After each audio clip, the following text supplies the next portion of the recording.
Jeg synes bestemt ikke, at det er rimeligt, at ungarbejdere de får mindre i løn. Specielt ikke fordi, at mange af arbejdsopgaverne de er de samme, når ungarbejderne så ikke er der. Men derfor kommer vi jo stadig ikke udenom, at de skal udføres lige meget, om de er der eller de ikke er der. Så Hvad kunne det være for nogle opgaver?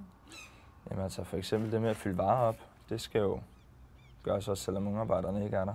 Når der ikke er flere varer, så kan du ikke bare gå og vente til 3 på, at ungarbejderne de kommer, når der er kunderne, de skal stå og bruge varerne nu. Eller flaskeautomaten, hvis den er fyldt, så kan du heller ikke vente til 3 på, at der kommer nogen og tømmer den, hvis der står kunder, som skal med deres flasker. Så nej, jeg synes da bestemt ikke, det er rimeligt, at de får mindre løn, bare fordi de er under 18. Jeg kan ikke se, hvordan man kan fylde varer på hylderne dårligere end en voksen. Altså, der er en måde, det kan stå på, og der kan være et vist antal. Så du gør det vel ikke dårligere, fordi du er under 18. Så nej, jeg kan ikke se, hvordan det kan gøres dårligere eller bedre, fordi man er over eller under 18. At servicemedarbejdere under 16 år, de får dårligere løn end voksne, det synes jeg altid ikke er rimeligt.